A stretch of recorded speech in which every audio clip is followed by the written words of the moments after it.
అంగరంగ వైభవంగా ఈ రోజు నుంచి భద్రకాళి అమ్మవారి కళ్యాణ మహోత్సవాలు అయితే ఇక్కడ జరగబోతున్నాయి. ప్రస్తుతం మనతో ఈఓ గారు ఉన్నారు, అలానే డిప్యూటీ కమిషనర్ గా ఉన్నారు. మేడం నమస్తే మేడం. నమస్తే అండి. చాలా అంగరంగ వైభవంగా నిర్వహిస్తున్నారు. అలానే నిజం చెప్పాలంటే చాలా మందిలో వస్తున్నటువంటిది ఒక ప్రశంస. భద్రకాళి ఈఓగా మీరు బాధ్యతలు చేపట్టాక కొత్తగా ఎవరైతే ధర్మకర్తల మండలి ఏర్పడిన తర్వాత ఆలయం రూపురేఖలు మారుతుంది అంటున్నారు, అభివృద్ధి జరుగుతుంది, ఎక్కడెక్కడి నుంచో వచ్చిన వాళ్ళకు కూడా మంచి ఏర్పాట్లు చేస్తున్నారు అన్నారు. ఇది ఎండాకాలం ఎలాంటి ఏర్పాట్లు చేస్తున్నారు, వచ్చే భక్తులకి ఏం చెప్తారు? ఈ రోజు నుంచి అంటే 19వ తారీఖు ఈ రోజు నుంచి ఈ నెల 30 వరకు కూడాను భద్రకాళి అమ్మవారి కళ్యాణ బ్రహ్మోత్సవాలు జరగనున్నాయి. ఇప్పుడు ఎమ్మెల్యే గారి చేతుల మీదుగా జ్యోతి ప్రజ్వలన చేయించి ఉత్సవాలు ప్రారంభం చేయబడతాయి.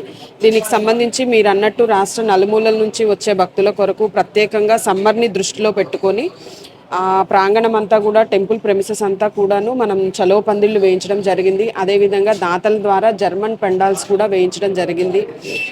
అదేవిధంగా అందరికీ కూడాను మంచినీటి సదుపాయాన్ని కూడా అందుబాటులో ఉంచడం జరుగుతుందండి. ఈ సమ్మర్లో అమ్మవారి భక్తులకు ఎటువంటి ఇబ్బందులు తలెత్తకుండా ఏర్పాట్లు అన్నీ చేస్తున్నాము. అంటే వచ్చేటువంటి భక్తులు ఇప్పుడు ఎండాకాలం ఉండే వృద్ధులు కానివ్వండి, గర్భిణీ స్త్రీలు ఎవరన్నా వస్తే వాళ్ళకి ప్రత్యేకంగా క్యూ లైన్ ఏమైనా ఉందా? అందరితో పాటు ఉన్నాయా? అసలు క్యూ లైన్లో ఎట్లా ఏర్పాటు చేశారు ఈసారి? మనము క్యూ లైన్స్, ఉచిత దర్శనం, ధర్మ దర్శనము, శీఘ్ర దర్శనం, అతి శీఘ్ర దర్శనం, అదేవిధంగా మీరు అన్నట్టుగా వృద్ధులకు, చిన్నపిల్లలకు, అదేవిధంగా మన ప్రెగ్నెంట్ లేడీస్కి కూడాను ప్రత్యేకమైనటువంటి క్యూ లైన్ సదుపాయాన్ని ఏర్పాటు చేయడం జరిగింది. ఇక్కడ ఉన్నటువంటి చాలా మంది క్వశ్చన్, వచ్చే వర్షాకాలం రాబోతుంది, మనకి భద్రకాళి బండు మనకి ఇది ఏదైతే చుట్టూ మనకి మాడవీధులు కానివ్వండి ఇదంతా కూడా తొందరగా పూర్తి అవకాశం ఉందా? ఎందుకంటే లోతట్టు ప్రాంతాలు లాస్ట్ టైం కూడా మునిగినాయి కదా, దీన్ని అధికారులతో మాట్లాడి ముమ్మరం చేసే ప్రయత్నం చేస్తున్నారా? అది ప్రాసెస్లో ఉంది. తప్పకుండా మీరు అన్నట్టుగా వర్షాకాలం వచ్చేసరికి కూడాను ఆ వర్క్స్ కంప్లీట్ చేయడానికి కలెక్టర్ గారు, ఎమ్మెల్యే గారు, మున్సిపల్ కమిషనర్ గారు, కూడా అధికారులు, అదేవిధంగా ఎండోమెంట్ అందరం కూడాను వరంగల్ ప్రజలకు ఎటువంటి ఇబ్బందులు తలెత్తకుండా దాని విషయంలో కూడా రూపురేఖలు మారబోతున్నాయి.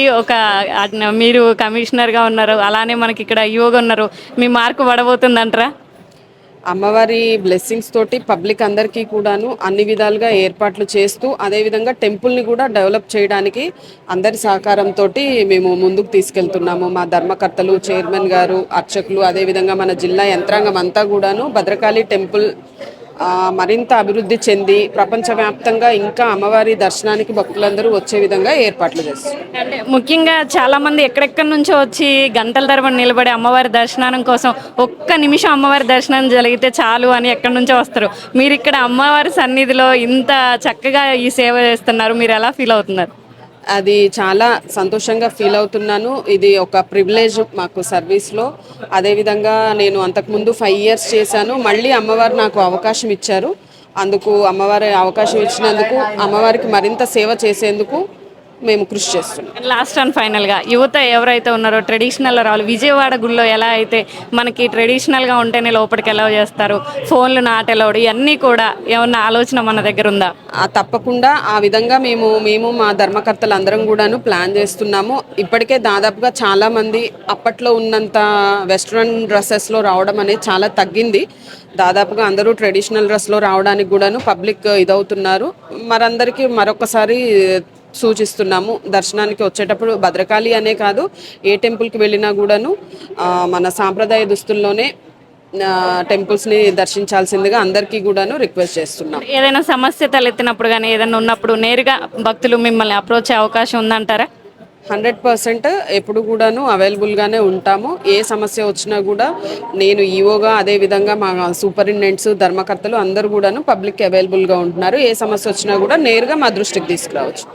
విన్నారు కదా, ఆలయ అభివృద్ధి పరుగులు పెడుతుందని చెప్పుకోవాలి. అలానే ఇక్కడే కాదు, దేశ నలుమూలల నుంచి కూడా అమ్మవారి దర్శనానికి ఇక్కడికి వస్తున్నారు. ముఖ్యంగా ఎండాకాలం కావడంతో ఇక్కడ చలవ పందిలు కానివ్వండి, మంచినీళ్ళ సదుపాయం కానివ్వండి, ఇక్కడ అమ్మవారికి ఇప్పుడు కళ్యాణం గురించి కానివ్వండి, ప్రత్యేకంగా జరిగేటువంటి ఇప్పుడు 19 నుంచి 30వ తారీఖు వరకు ప్రత్యేకంగా ఏర్పాట్లు చేస్తున్నాము.